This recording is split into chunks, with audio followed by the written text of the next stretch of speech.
get it out of the way.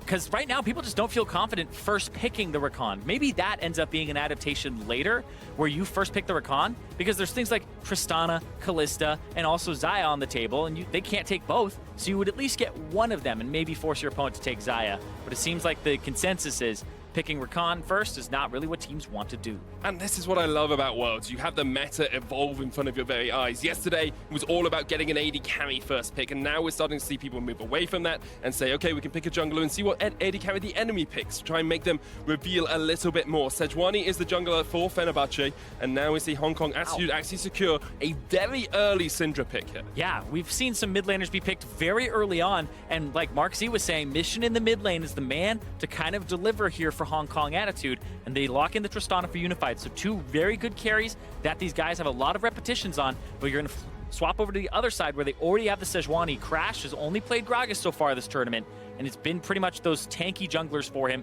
A bit different than the style he likes, but it's something that has been working for Fenerbahce.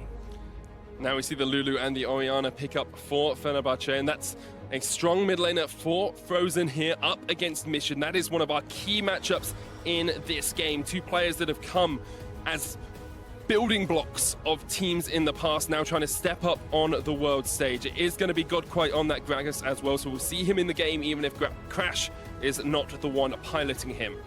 As we get into the second phase of picks and bans, it's a Kog'Maw removed from the pool by Hong Kong Attitude. Xayah still there as well for Padden if he wants it, but we have only seen him play Tristana and Kog'Maw thus far. Yeah, right now, if you're Fenerbahce, you go ahead and you ban away some of those Ardent Sensor supports that are left so that you have an advantage there.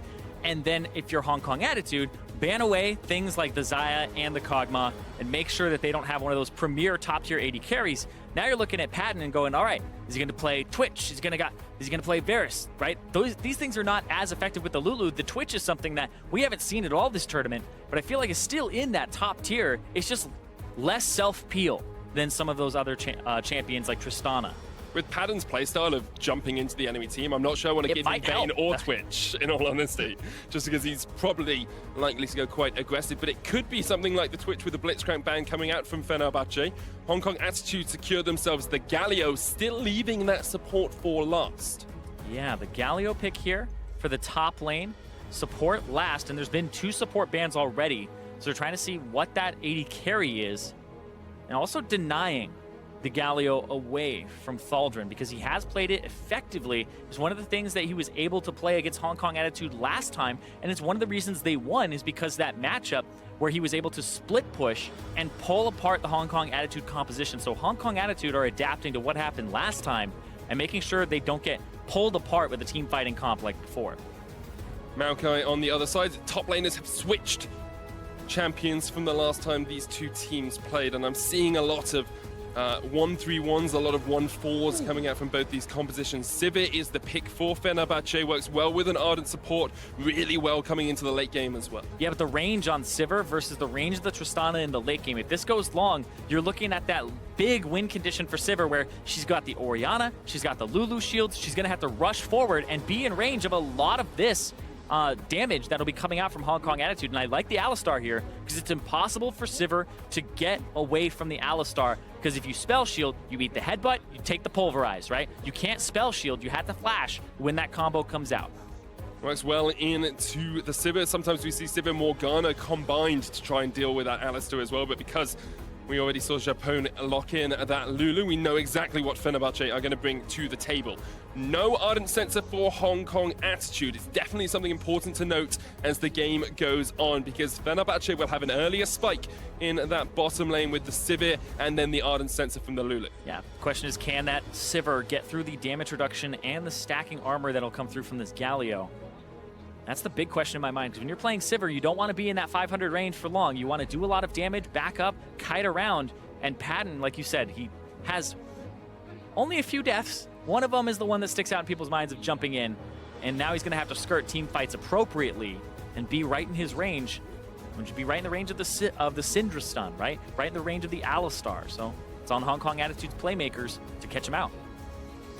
And this is the point you have to see your big members stand up. This is the time where your captain has to lead the team and say, okay, I'm taking this from the front. You have to remember, Fenerbahce have an emergency substitute as part of this roster. There are still questions as to how well Crash actually synergizes as part of this Turkish lineup. But up until now, they are undefeated. Hong Kong Attitude trying to give them their first loss. 1907, Fenerbahce has been doing a fantastic job so far. The upset coming through, they're looking for the two-time upset here against Hong Kong Attitude. Question is, can they do it? The only team to take down a #1 seed thus far, the only team to force an upset, and the only team to force us into a 1-2 battle in a group. We've seen tiebreakers played up for that third and fourth spot, second and third spot, but not for the first and second. Yeah, and right now, for Fenerbahce, it ends up in a situation where even if they lose this, they're still in a tiebreaker. They're still in a 3-1 tiebreaker versus Hong Kong Attitude. But you want to win this so you don't have to play that and end up in the potential, like I said, #2 spot, because you would be playing a very good #1 seed from a different region. That is always the concern. Hong Kong Attitude, on the other hand, coming in as the third seed representative from the LMS region. The first time we've seen a third seed from LMS. And a lot of people coming into the tournament said that they were better than AHQ, that they should have been the second seed, really, but they really struggled to get through. Didn't even make playoffs in this split, had to qualify all the way through the regional qualifier over in LMS. Well, because they made so many changes to the roster. There were 4+ changes made, including coaching staff, to actually get people in and out. Godquai was AD carry, moved to jungle, found a new AD carry, right? Top laner at the very beginning of the split. They swapped him out, right? Found this guy. And so it's been all over the place for HKA, and it didn't kind of come to fruition until the very end where they got it together, just barely making their way into the regional qualifiers.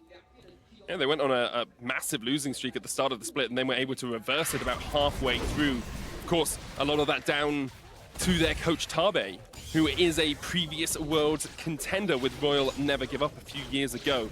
Now trying to bring HKA up to the group stages and into the first seed for those elimination matches next, well, I say next week, in a couple of days' time. So. Yeah, literally 2 days. It's not even next week as well. Today's Tuesday off. They're about Crash early jungling. He's going to take the red buff. Doesn't finish off his popcorn chickens, as Atlas likes to call them. Instead, going straight across towards the wolves. Yeah, usually you do all of your single target camps because you have the Hunter's Machete instead of the Talisman, and that's the choice that he's made. He's just going to go for a full topside clear, but Godquai has actually pinged this out. Is he going to go for a Scuttle Grab, or is it an invade here? It looks like an invade. So there's some information here that he's saying, all right, Sejuani probably hasn't done this, but Godquai doesn't have Smite right now. Does Crash know that is the question? No, he wouldn't know that. Crash has the Icebreaker, can get the passive on towards that blue buff, has a lot of burst. There we go, straight from 800 HP, great burst. Here's Crash as well, mission coming in from the side is Frozen, looks for the trade. Down from the top side is Thaldrin, but he's already low. He roots on towards Godcry, who tries to get to the Basco, but it's first blood for Crash, and they're going to chase onto Rivis as well. Just need a red buff to slow it down. That Galio, the flash will come out soon. One more auto attack from Crash, he could flash for it. There's the stun lock underneath the tower, the Justice Punch knocks Crash back, still a flash available for this Galio. Thaldrin's coming in, Galio flashes away, and HKA escape in the top lane. Yeah, Thaldrin went a different route, and that made the difference there, because if he was there when Crash got the stun, you may have forced out the flash a little earlier from the Galio. But now they get to go in and ward this side of the map, and Godquai, big misstep there. Crash had Smite. You're never going to get this buff that he's going after here. The Sejuani's going to do 800 damage with the passive, which does 400, plus the fact that there's an auto in there and your Smite, and he's level 2. I feel like maybe he was expecting it to be a Sejuani going buff to buff, and then you find him there, but the fact that he did Wolves made him hit level 3 off of that. But you gotta hit tab. You gotta hit tab and see how many creeps the Sejuani has, because when he has 4 instead of 1, you have to deduce immediately, okay, this is going to give him level 3. Now Godquai buffless has to just go across towards his blue. Vision advantage for Fenerbahce as they spot him out. They know exactly his pathing early on, which stops him from being able to go down towards this bottom lane. Unified has started with the cull here in lane, accepting perhaps that they're not going to have kill pressure on towards the Sivir and the Lulu early on. Yeah, looking to scale instead and feeling like No, they won't be able to kill.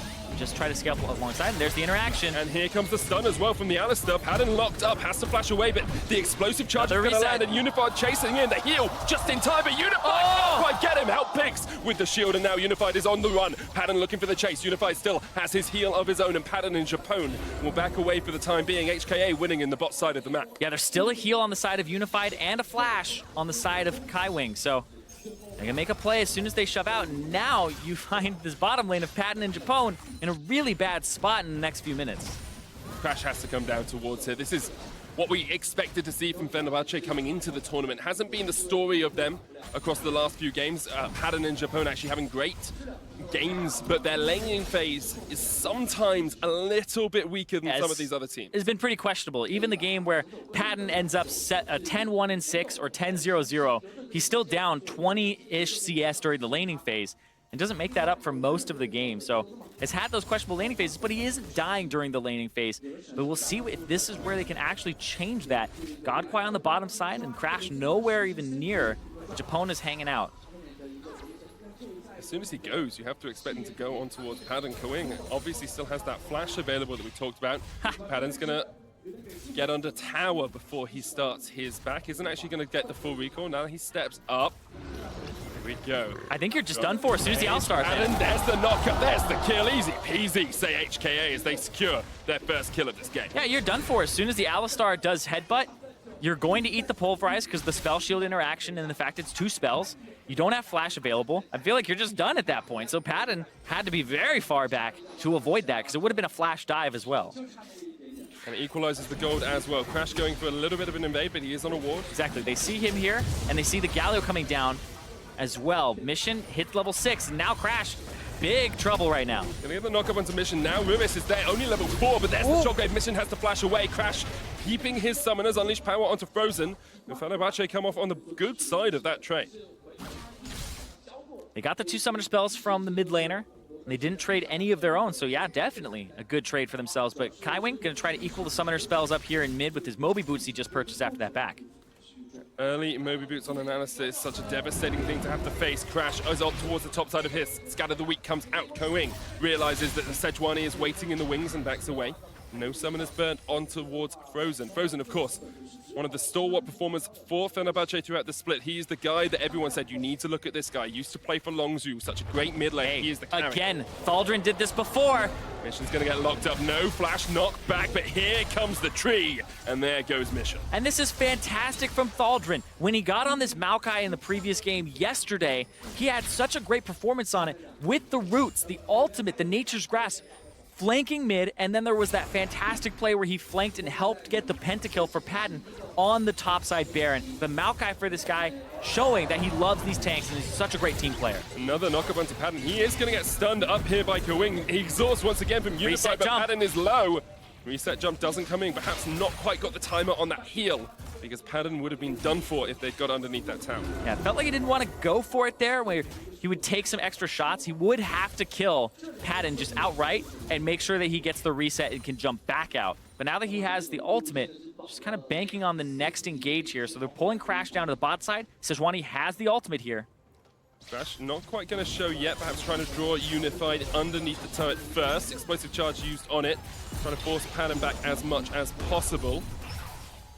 It's not going to be able to get too much more out of this. Fenerbahce with a slight gold lead, about 700 or so ahead at the moment. Some of that coming from the bottom lane as well, a 400 gold difference between the two AD carries. And remember, he's going to get Cull completed. He's got about 30 CS more to go here. So as soon as that pops, it pays off in that laning phase where they've been dominating this laning phase a bit here. 16 CS up, shoving him under turret, almost half HP on it, forcing the jungler to come down to help. Even when the jungler has his own blue up, this is one of those situations where you're very exploitable. It's not where Crash wants to be either. We've seen he likes mid lane. He likes to be around Frozen, trying to set him up. Thaldrin, Crash, and Frozen have been the combination that Fenerbahce have relied on throughout this tournament. And now the fact they're losing bottom, they'll lose this Infernal Drake as well as Hong Kong Attitude look to start this up, and they have that mid lane priority on top of it. So this bottom side with Unified and Kaiwing saving that last pick Alistar has been coming up pretty big for them as the counter after they banned away all those AD carries. And Patton and Japone once again struggling in lane. We said we'd expect to see it, but already being 15 or so CS behind is such a devastating deficit. I know you guys in America are much more used to seeing that than we are over in EU. But yeah, Crash not quite able to connect with the Glacial Prism. We actually aren't, because nobody plays Sejuani in NA. It was actually very low presence until round playoffs. It was actually very shocking. But Sejuani ultis missing and going wide, forever a meme. Indeed. It's like You missed one. You missed one and it happens. Like, well, my most play. Jumping into fights now as well is a little bit That's of a meme. true. He's played incredibly well. It only has to happen once, seriously. Like, my most played champion is Sejuani by a good margin, and you can be a god all game, but you miss one of them, and you're Xmithy. It's because it's so obvious as well. Sometimes when these big ultimates, it's a bit like missing a Varus ultimate, you know? It's so obvious when you've missed it that it can cost you a little bit of respect amongst your team members. But at the moment, both teams respecting their opposition. 1,000 gold lead for Fenerbahce as they continue to get slight advantages across the map. But still, that bottom lane is in favor of Unified. Yes. The bottom lane is where I really had to look here too, because Infernal Drake is what came out of that. The fact that they are really going to put pressure on Patton. And remember, this does not just happen during the laning phase. That Alistar will be able to get the better of the Sivir almost every time he's able to get on him with a headbutt. And it's something you have to watch out for. But Japone, we've seen some Lulus use the ultimate, the Wild Growth, to actually stop the Alistar from arriving. So we got to be fast on those as the lanes get swapped here. Pretty sure we saw Japone doing that yesterday when Padden was playing the Cogmore. Unified and Kaiwing do come up towards this top side. It's something we often see around this point because you're looking to try and take that tower down as quickly as possible. Yeah, and now they're trying to swap it, and that was a TP from the Galio to the bottom side here. So we got to push that wave out, and now Kyle back, and now they're gonna swap it. He's probably gonna have to TP to the bottom side. And Ruiz just pushing this in. It's gonna be a couple of waves lost unless Thorgrin does teleport down here. He's running on his way there now, so perhaps just accepting that 12 CS missing that he will have. They're trying to fight. You have the ultimate here. Sejuani's over on the side. I feel like if you pop that, yeah, they're trying to go, but Sejuani's going to be late. Unified is going to jump away. There's the exhaust as well. Japone not quite able to get the chase in. Wild Growth being used. Godquai on the flank now. Is he going to try and engage? But Crash has caught him out. We'll be able to get the stun up in just a second. And second stun on his way. Second stun doesn't quite connect with the Glacial Prism as Godquai is able to dodge away. Now Unified was backing, but he realizes he doesn't want to be in a crash. As the knock up from Sejuani, he's going to be able to get away with the flash of his own. Frozen still on a flank here off towards the bottom side of this fight. But you see Frozen, like you said, came up top. This will give them priority on the top side of the map. They'll lose maybe some mid lane turret damage, but this is in danger of going down here. I like the fact that he smites the cannon minion. He's going to try to clear this out and let the Tristana reset. Now the next minion wave is here, and it'll be on the turret for just a little bit before the Tristana arrives. Half HP though, that's the question. Can they actually chunk this down and kill it? Nope, just gonna back. They're not risking it. They feel like the Tristana's gonna be there in just a second, and they'll spot her on that ward. Japone not quite at that Ardent Sensor yet either. It's such a big power spike for the support, but he isn't able to get it. Mission. Oh, he's stuck on a wall? Just gonna there you go. There's the Shockwave, comes back. Frozen does get some aggression down onto Mission here. Does have the flash as well if he wants to jump in. Seen that happen a few times. Mission with the cleanse wouldn't be able to keep himself alive through that trade. Man, Unified just gets so much damage on these turrets every time. Even though they start losing those fights, the lane swap is giving them so much tempo that they win it here. And now there's a TP on the backside. Thaldrin trying to make a play. There's the Nature's Grasp. You know the Galio doesn't have TP, and he's on the bot side of the map looking for the turret. The knockback from the Alistar takes the root as well. Stops Unified from being caught up. Here's Godquai. Crash jumping in from the side. Cooing with the flash away, and now Crash isn't able to connect.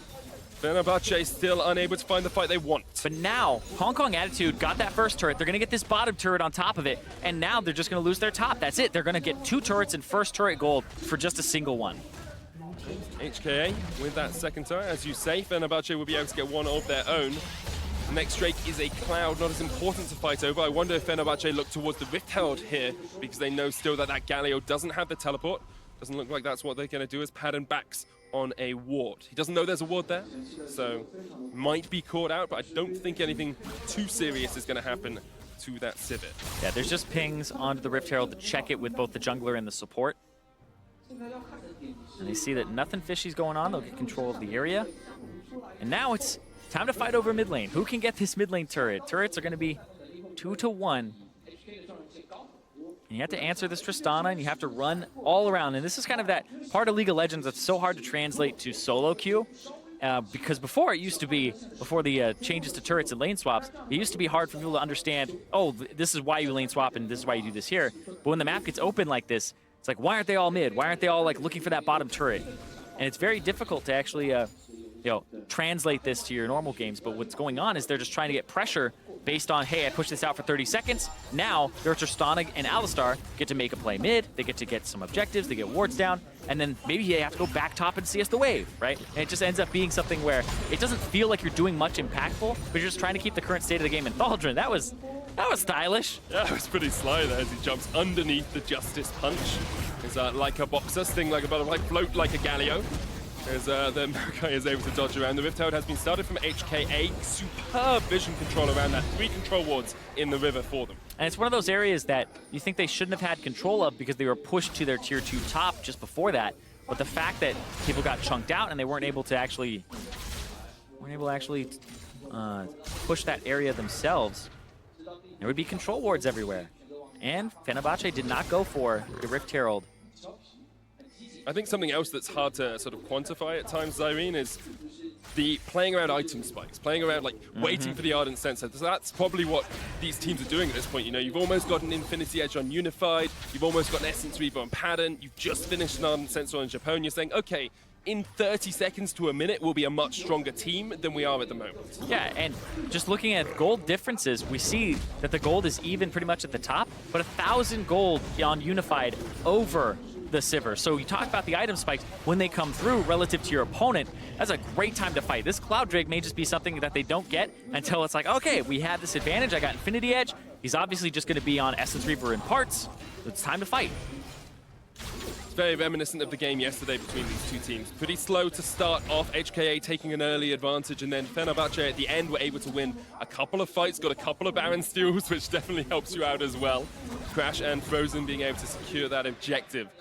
I'd like to see that happen once again. Yeah, they're just trying to muscle down the top lane here, but that'll be not the Cloud Drake. They're going to try to go mid. It's a flank here. Alistar on the opposite side. Good flash from Frozen to avoid the knockup, and he will be able to escape. They Rift Herald as well here, so this is going to be that mid turret going down. Much better turret to take than that tier 2 top unless you're going to continue to push. Is this a flank? Is this a collapse? Fenerbahce are all coming down. 3 members going to join Thaldron, not with a TP yet, so it's going to be a 3v4 for the time being. Galio's on his way. Of course, that's the hero's entrance to join, and now we're going to see Pattern have to dodge around the side of this fight. The knock-up onto Crash. Godquite looking for the stun as well. Furious comes in. They just jump away, and actually, Fenerbahce are able to escape from a fight that HKA would have loved to take. Yeah, Crash didn't get knocked back there by Godquite's barrel. Looked like his model was really big from the wild growth, but it just went a little bit in front of him, and it didn't actually make contact with his hitbox. And it was almost a massive fight between the two teams. You looked, as HKA, you were saying, yeah, we're collapsing on them. There's only 3 of them here. You've got no TP on Thaldron, so he's going to take a while to join as well.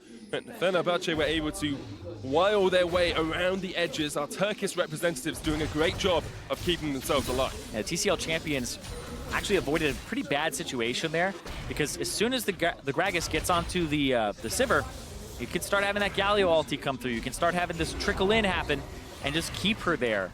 That range is going to be a big issue moving into the later parts of this game, where she's just outranged by a lot of the abilities on Hong Kong Attitude, as well as the Tristana as she levels up. There is the Infinity Edge finished on towards Unified. There is an Essence Reaver on the other side, alongside the Ardent Sensor. That will make up some of that gold disparity between the two. Meanwhile, in the mid lane, Morellonomicon on Mission, he's about to go back. There's a needlessly large rod bonus on towards Frozen, and Mission has gone Blasting Wand and Amplifying Tome to back up that Morellonomicon. Looking for Void Staff as his second item to just try and burst. Some go for Leandries. This may be, you know, possibly a Leandries, since both those actually build into it eventually, but I feel like this might be Void Staff since he's up against an Abyssal Mask very early on in the game. And something we're seeing mid laners do more and more, especially with Merc Treads around as well. Void Staff does just give you that little bit of extra penetration. Fenerbahce now trying to see if they can step into the enemy jungle. We haven't seen as much from Crash in terms of pre-20-minute aggression as we usually do from him as a player, and I think we might have to sort of change our expectations of Crash as a jungler at this tournament, because throughout the entirety of Plains, he has been a bit more passive, maybe looking for 1 or 2 mid lane ganks early on. Now remember, jungling is always a team thing. It's a team effort. And Crash understands that instead of just walking blindly into the jungle and being caught out, make sure that people are communicating. And that's kind of the weak part here for FB, is the fact that emergency substitution and the fact that the team has been communicating in English from what we've heard. And Crash, is still struggling to have Frozen kind of translate for him and make sure that they are all on the same page. So it's not as clean, not as easy in terms of the flow. But you switch them onto junglers who have easier abilities to combine in a team fight. Glacial Prism, Explosive Cast. And I would say ones that don't have to be early in their aggression, right? If you're playing something like Kayn or you're playing something like Rek'Sai, you definitely have to communicate with your team because your biggest power spikes over the enemy jungler are early in the game, and then you have to kind of scale and try to be ahead of them. So you really rely on what your team is doing, and they have to give you resources, whereas these junglers can really give resources away. They can show up in the lane, help push a wave out. They don't care if they lose their top side of the jungle, right? You just keep doing things like that.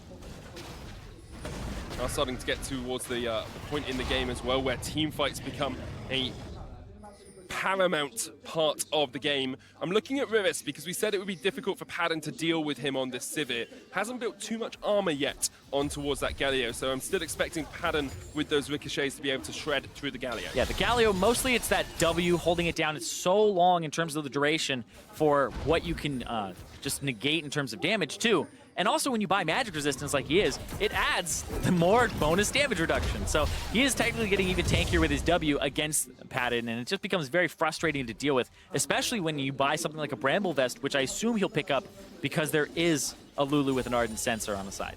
Reduce that healing as much as possible. Crash also has the Warmogs, which makes him incredibly tanky in the jungle. It's slowed down a little bit here, Zyrene. Before we said they can play around Cloud, they can play around these item spikes. Now the teams have started to pick these up. Where's the game going from here? What are the plans for these two teams? Baron, I think, is the next plan, but right here, Thaldrun is just smacking back and forth with this guy, and the Syndra was on her way, and now she's going towards that red buff. So right now, it's mostly that Baron. It's just the Baron dance in control. You try to hit power spikes, flex around this area, get yourself some wards down, and once somebody has control of the area and can maybe bait a fight, then it becomes much more reliable to start getting an advantage in the game. Because these outer turrets are almost all gone. It's that bottom one that Thaldrun's looking at, and then that mid one here is the big one that I feel like is stopping FB from pushing up. Because once you get that mid one down, it gives you so much control of the enemy jungle and their camps.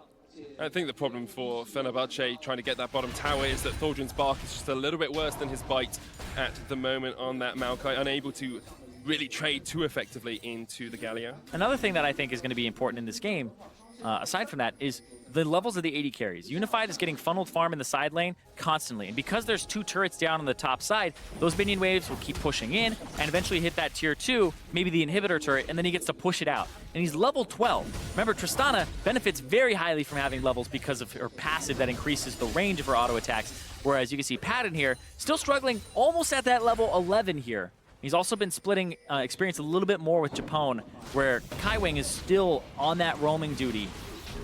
So is this the point at which you force a fight if you're HKA? You say we've got an AD carry who's got a 2-level advantage, an item advantage. He's finished Static Shiv, whereas Padden has yet to finish his second item. You've got a Void Staff on mission already completed. Is this where you really want to take the game by the scruff of the neck? I don't think when you're looking for a fight in this type of situation with setting up objectives, I don't feel like you're like quote unquote looking for a fight. You're looking to put the enemy team in a disadvantageous position, take control of the Baron area, and if they fight you, then you have a kind of a higher percentage chance of winning it because of your items.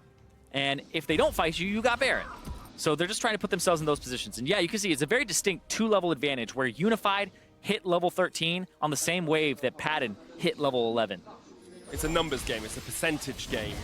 Well, our chances of winning this fight are 70% instead of 60% or 50%, and that's what HKA want to play around, especially since winning this game secures them that tiebreaker match against Fenerbahce later on.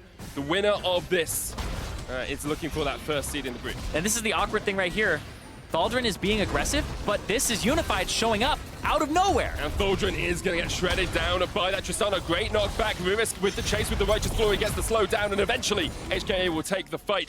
Fenerbahce trying to answer with a Baron on the other side of the map, but they are missing their tank. Exactly, and this is one of those plays that is so hard to predict. Unified has just been picking up solo lane farm. You expect him to keep trading, breaks the pattern, goes bottom as Thaldren's been so aggressive, and now they're looking for more. Frozen's gonna have to flash. And then HKA can just look up towards that Baron as well. Unified is actually still on the other side of the map to the rest of the HKA members. There is a Cloud Drake coming up in about 10 seconds as well, so he might look to secure that himself, jumping into Japone instead, who has to whimsy his way away.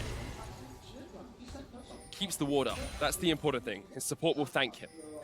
Don't have to place another ward. Keeps the ward up, keeps control of that bottom side of the map, but at the same time, Hong Kong Attitude still have control of the Baron pit simultaneously. And now Unified will take this Cloud Drake, and that'll be 3 Drakes for Hong Kong Attitude, who, despite the goal being pretty even, have an advantage in terms of map pressure with that mid turret being down, and also just have a more fed AD carry and more Drakes. And it's important to remember, the reason Fenerbahce were able to come back against HKA yesterday and win was that they got 2 Baron steals. Not 1, but 2. It took them so much to be able to actually eke out a win against this HKA lineup. And there's a reason HKA come into the group as the first seed. Because they are expected to win this match. Because they are expected to be better than Fenerbahce, who have put up a very good performance thus far in play-ins. And it's expected, but they got that upset. And so now expectation is that that happens again. But like you said, it was pretty much on a low probability play of 2 Baron steals. So if you replay those situations over and over again, we're talking about percentages, does it happen more often in favor of Hong Kong Attitude? But right now, it just seems like it's even again. So they're trying to throw kind of wrenches in there, and Unified is that wrench. Stun onto Crash. Here come the rest of the HKA members. Godquite with the knockback, and that's a dead jungler. And now HKA can look for the Baron. And they're just not expecting Unified to show up in these places with that much damage at this point in the game. He's at that 10 CS per minute mark. He has those 2 items that he really needs and almost completed the other one. And the cull paid off in spades for him. So now, on a Baron here, the steal chance is much lower. But remember, Frozen stole it on Syndra. That he We'll did see. Looking for the steal on Orianna as well. Godquite, no flash, no explosive cast, down to 4,000 HP. Fenerbahce. Thaldren going in. Here comes Thaldren in from the backline. Nature's Grasp used as well. Frozen. Tristana. Up. Tristana so low, but managing to survive already. The Orianna's dead. HKA lose 1 for 1 in this trade. Kai Wing low as well. Fenerbahce turning it around, and Riris is going to fall as well because Padden is still alive, Zyrene, and Padden is padding that KDA. Riris with the shield of Duran will lock them up for the time being, but once again, HKA unable to play around the Baron. Riris escapes, but HKA lose the fight in the pit. They lost Crash earlier. They lose Frozen there. A 2 for 2. We're back at even. And now they're going to start this up. The jungler's about to walk in. TP mid from this Galio. Super cheeky from Japone as well to use the blast cone to knock Godquite away. But now Japone in trouble. Unified looking for him. Unified has the red buff. Here's Thaldren, Padden, and Crash in the pit. Godquite off towards the side as well. Has got that ability to steal. Oh, the Padden, crits! though. Unified caught out though as Crash jumps onto him already. They've killed the AD carry, and where's the damage? But the other AD carry's down. Now the Lulu's dead as well. 2-1 in favor of HKA, and they will back away for now as they win a trade in the river. The Baron is just a death sentence. It's all about that fighting. I take back what I said before. The Baron is all about fighting. Every team in this game is just going to contest it, regardless who's starting it up in numbers advantage. These AD carries, getting those crits with their items, it's going to happen more likely than not because they're above 50% now. But it just gets pretty disgusting. Unified's position here. Thaldren from the side. Brilliant here. Again, he gets knocked up by the tentacle. The tentacle smash stopped Unified from repositioning there with his flash, with his rocket jump. He wasn't watching his feet. That happens so often. And it forces him out of the fight as well. That final ricochet taking him down to about 100 HP. And then we see Fenerbahce able to catch out Riris. He does jump away at the end, making sure all the CC's down before he uses that hero's entrance. Fenerbahce start up the Baron looking for it themselves. And then he gets out the hero's entrance, not to be confused with the grand entrance. And then after that, Fenerbahce with the Baron were unable to take it because of the TP coming back in from that Gallo. He was then able to distract them and make sure that Fenerbahce weren't able to take a stranglehold on this game. And there were some pretty disgusting crits too from Unified onto Padden, and then it just ended up being this big crit that took him to half HP. He gets taunted, and he's flailing in that position, but now you're looking at Unified as a level 15 Tristana to level 13 of Padden. Unified is the same level as an AD carry as Fenerbahce's top laner. That's impressive when you can get that sort of extra experience on your AD carry. And you look across the rest of it and it's pretty even a level advantage for Crash over Godquai. Japone has 1 level over Kai Wing, and that's where those extra levels have come for the Tristana, pushing him into the side lane. And this is always something where people will ask, well, why don't you just do the same thing with your AD carry? Tristana is not the same AD carry. She's so safe. If you put a Twitch in the side lane, he's going to have to sneak about and be really clever about this. But as Tristana, you can push past the halfway point because you're so confident in Rocket Jump and Buster Shot. You have 2 forms of getting away and self-healing, whereas Sivir would have to pop ultimate and run. It's a long cooldown. And then there's so many gap closers. We see, like, why would a Kog'Maw go up there by himself, right? I've said, don't do this at home unless you're Tristana, and that's why she's got such a high priority on her too, is she can do these types of things. And it helps you get these extra items, this extra farm as well. 3 items completed on towards the Tristana. Godquai not quite able to connect onto Crash as Kaiwing goes in. And they're just trying to force Crash away. It's a vision game. This is exactly what we saw yesterday as well. Vision around the Baron, so paramount for these 2 lineups. Vision and getting that farm. See Unified hitting that level 16 here. Has a lot of CS right now, still at that 10 per minute mark or slightly above it. He's looking for camps. Goes for the red buff here. On the bottom side, they're just picking up farm back and forth. Mid lane is farmed up as well, both of them sitting just over that 10 CS a minute mark, and you see a Rabadon's Death Cap avoid stuff on towards a mission, and Frozen on the other hand haven't yet seen him really hit a shockwave and yet to show up at players. Yeah, that's very true. Frozen hasn't had that huge amount of damage just yet, but he is at that Orianna 3-item spike. I really like this when you have that Void Staff after you have the Luden's Echo and Morellonomicon. I like the Void Staff though a lot. That's the big one, is that's where you really start getting those big, massive, juicy shockwaves on these carries. And interesting, Unified actually thought he was going to go for maybe QSS so he could get out of the CC, but he goes for the armor penetration here of the Last Whisper to go up against the Sejuani with her single item, with the Maokai with his item.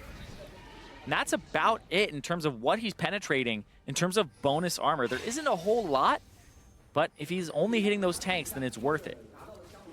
Maybe just trusting the fact that he can position around the edge of these fights. Seen him play Xayah a couple of times this tournament and played it incredibly well.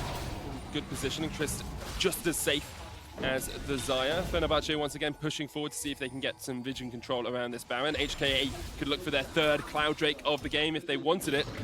No dragons yet for Fenerbahce. Kaiwing has a flank possibility here, but doesn't quite go all the way in. Just going for wards, and I'm watching Thaldrun. This guy has been huge in these fights. His setup, his approach with his Nature's Grasp is really what makes it so that FB can get off on the right foot, and it takes Hong Kong Attitude by surprise.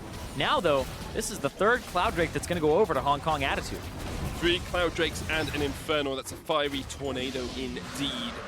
And HKA will be trying to rain down the pain from long range with this Unified Tristana. So close in this game. 500 gold the difference at the 32-minute mark. Yeah, it's been a slow game, but at the same time, there's been kind of just a game of chess where the teams, I think the most clever thing I've seen so far is Unified going bottom, kind of making the difference and getting a kill, and then allowing them to start up Baron. It's really been, hey, where's this Tristana going? And it's kind of that lane allocation game that HKA got a leg up on, but it seems like FB are just not going to fall for the same thing twice. But I mean, triple Cloud Drake is not to be underestimated. It is a lot of movement speed that starts flowing your way. You end up getting plus 75 flat movement speed. Of course, when you go over the soft caps, it gets reduced, but you end up moving around just faster. You get to the minion wave faster after backing. Crash invading just to try and get the Razor Beaks here. Knocked back with the expensive knock up from Hawaii. Here comes Unified as well. But Crash is able to escape. Godquai stunned up as well. And that's 2 ultis. 2 ultis used. No ultimate yet. Used on the side. Oh, sorry, just the explosive cask from HKA. Yeah, it's 2 for 1 in ultis. Righteous Glory, you're not moving towards anybody. So yeah, Thaldrun's got a flash there. Just hoping that there was a Twitch or something hiding in the bottom side of the jungle. Something, give me something. But nothing there for the Righteous Glory. And does that just give HKA the impetus to pressure more around this Baron? They clear out wards once again. Haven't really been able to see either team break through turrets in a long time. Fenerbahce only having those 2 in the top lane throughout the entire game. HKA clearing the first tier of towers for themselves. Crash once again stepping in. This is something we've seen him do a few times. He is that front line. He is the tank for the team. He's the one who's safest to push forward with. Well, with Sejuani, you get to do that because of your passive, just doubling your resists and giving you some extra ones on top of it. So your first few cooldowns that are used on you from the brush, you can't really be burst out. You have to wait those few extra seconds. And if she's CC'd for that long, then she's probably anybody else would have been dead in that situation. Thorgrin and Riris say hello in the jungle. And Thorgrin, a little bit of a love tap there. Says, okay, you can go that way for the time being. HKA now setting up towards this Baron. They have relatively good control of the vision around it. They do it pretty quickly with the Tristana crits. The knock-up again. Oh, man. Crash coming in from the side. Godquite is going to be able to get away. Kaiwing down to half. There was a ward just towards the bottom side of this river that spotted them out. I think perhaps HKA thought there was a window of vision lack there from Fenerbahce, but they were still in awareness of that Baron going down. I feel like this Baron is a bit of a Fenerbahce fan. Like, he's just like, man, 1907 was a great year. Let's go. Let's go. He's been around that long, I assume. But the two knockups have been actually really random. I don't think there's any way to really control that. You just know in terms of the pattern where, you know, he'll do like the line and then he'll go for the knockup. Those types of things. You know which ability the Baron will cast, but they're not watching their feet. And he's putting it right on the 80 carry both times. He's got it out for Unified. Impressive patience from these two teams as well, though. So, I mean, for the last 10 minutes or so, it's been all around just gaining vision around this Baron, and this is a game that could decide the first seed. If Fenerbahce win, they secure first. They secure a spot not against Fnatic or Cloud9, you know, Team WE, a much easier road perhaps to the group stages. And both of them are showing a greater deal of mental fortitude, not just trying to pull the trigger aggressively in these fights. Yeah, and right now, Unified getting himself that Mortal Reminder, which is what we wanted to see, something like a Bramble Vest or Mortal Reminder really early on. Riri's finally got his in terms of the Thorn Mail. And so that'll stop the Maokai from healing a whole bunch. It'll stop the Sivir from healing off the Warlords and also the Ardent Sensor a bit. And he's almost full build here on Unified, whereas still a bit to go for Padden. Three and a half items or so on Padden at the moment, perhaps just lacking a little bit of that extra gold. But an interesting point now is that as we get towards these 6-item positions for a lot of these members, you start to see control wards fall off a little bit more. You have to kind of have dedicated members of your team who just say, okay, I'm going to keep a slot free so I can get 3 control wards every back. Yeah, for example, in that top lane, Thaldrin, he's got 2 control wards, but that means he's down pretty much an entire 1,300 gold in the inventory that he could have. The Spectre's Cowl. Just making sure that the vision comes first and being a team player there. And he has always been a team player. He's the captain of this team. He is a veteran of many a competition, and he is looking to guide his team to another upset in this group. So, interesting. Thaldrin was clearing, and Riris went and did the Krugs, and then he went and he proxying the wave. So Thaldrin's like, what are you doing? Looks like he's trying to free himself up to roam. Shockwave hits onto Mission. Crash was knocked back. Unified's going to open up. Oh, the Lulu! On a gun. Japone is low. The Unleashed Power takes him out. And now Mission's got the first kill. Crash jumped on by Unified. This is going to be a jungler down as Padden tries to see if he can ricochet some boomerangs around, but not going to have the damage. Yeah, and it just looked like the damage just completely wasn't there just yet on the side of Fenerbahce, whereas Hong Kong Attitude, they're going to start this up, and it looks like they're just going to trade mid-turret for Baron here. They don't want to contest this. Pretty different than the way the last few fights are going, and these guys are low, too. He won't quite even get the mid-tower for it. Galio has the flank here. Riris looking to see if he can catch out Padden. We'll meet him in the river, but not going to be able to get too much more out of that. Elder Dragon's up in 12 seconds here. Still Japone and Crash are dead. HKA could turn and get double buffs and really open up this game. It's like the worst time to get caught out. The Baron buff gets taken, and then they have enough time to run over to the Elder Dragon right as it spawns. Thaldrin doesn't have much mana. It's not going to be very useful if this fight does break out. And I feel like you give this over, and then you're looking at a Baron buff, 4 elemental stacked Drake Elder Dragon for Hong Kong Attitude. That's pretty darn devastating. This Cloud Drake's buffing up. You've got an Infernal in the mix as well. And let's have a look at how this all started off. Yeah, Sivir's in the mid lane. That's why they go for this, because the Sivir is there. The ultimate from the Orianna comes out and only hits Mission, but it's not enough. And then this big combo comes through, and that gets the flash as well as the wild growth out of Japone, so he can't really save anybody. And now the Sivir comes through with the ultimate, and you want to be able to have her in the fight. She's that big difference maker. 80 carries become so damn important when they have a lot of that CS and when they have all those items stacking up. Their uptime is of the utmost importance in these fights.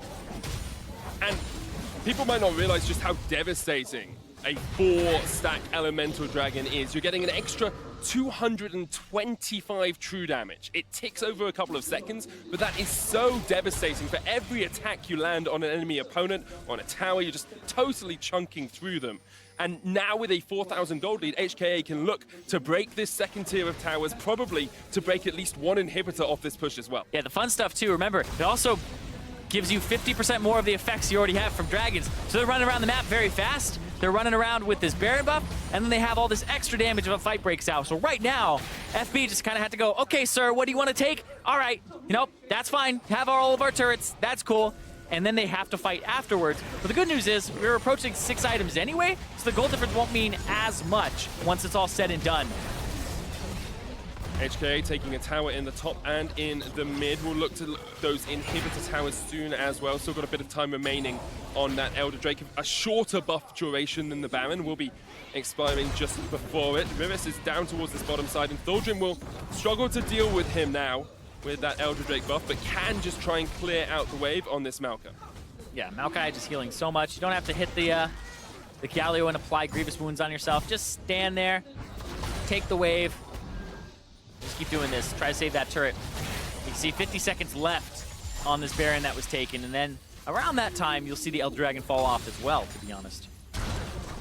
HK unable to break the bait, and that will be good news for Fenerbahce fans in the audience. Thaldrin trading onto Riris, but not going to be able to get too much more out of that. HKA do get a good Baron buff. That's exactly what they needed to open up this game a little bit more, but perhaps not quite enough to actually secure themselves the win and that tiebreaker match.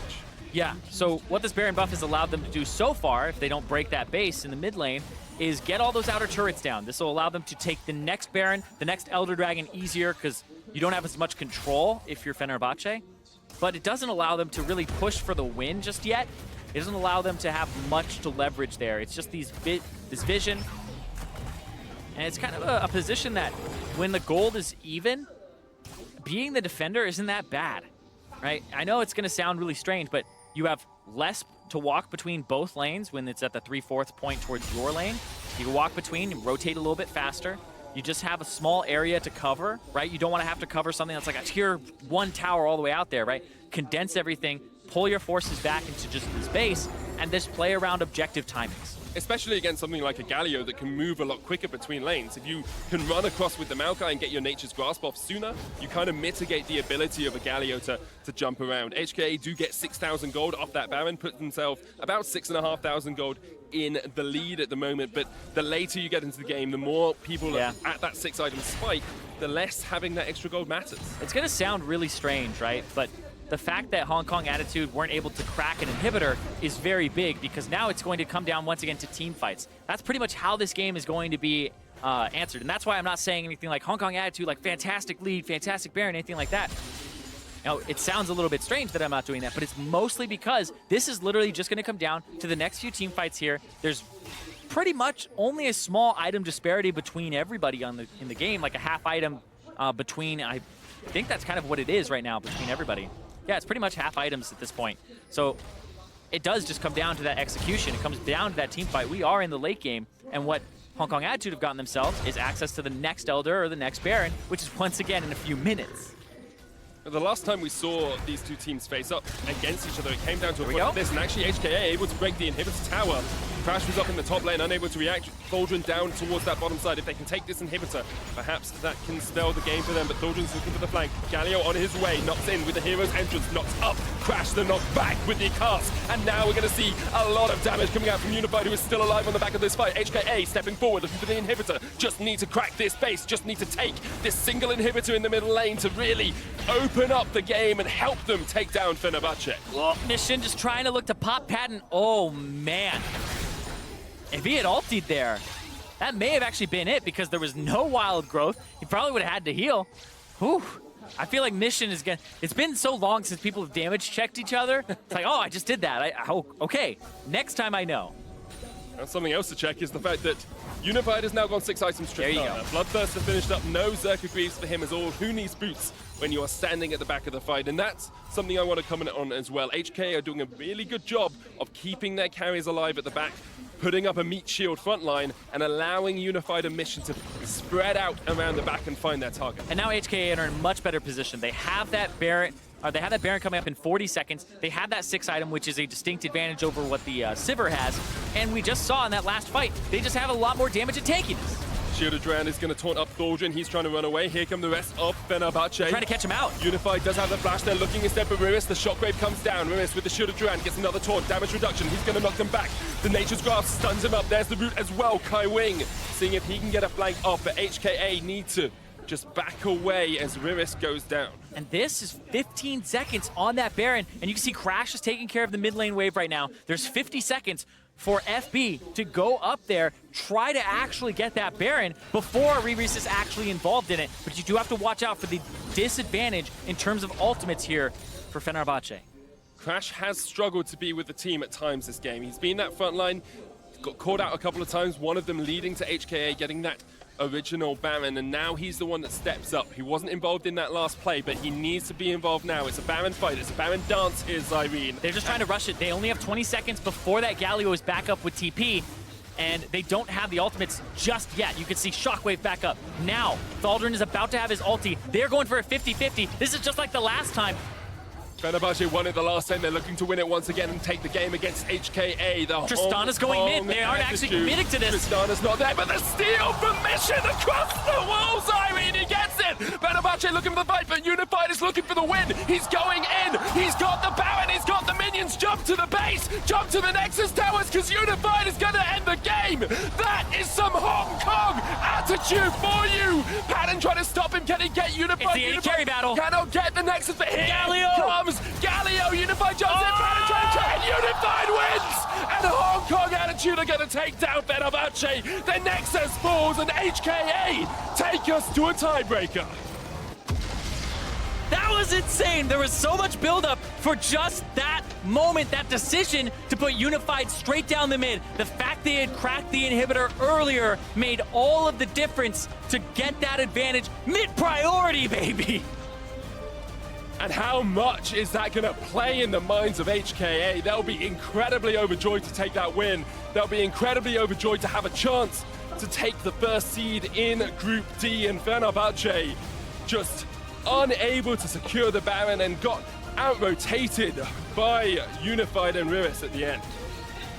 And HKA, that #1 seed, they faltered in day 1 up against Fenerbahce, but they say, it was an upset. But you call it an upset because somebody else was supposed to win. And they're going to prove who was supposed to come out on top in that tiebreaker. And we still have more great games coming up today as well. It's Young Generation up against Fnatic next. Probably going to be a tiebreaker between KLG and Young Generation. We're looking at some great League of Legends for the day. Yeah, potentially 2 tiebreakers on the board. One for that #1, #2 spot, and then one to see who gets #2 in that group with Fnatic.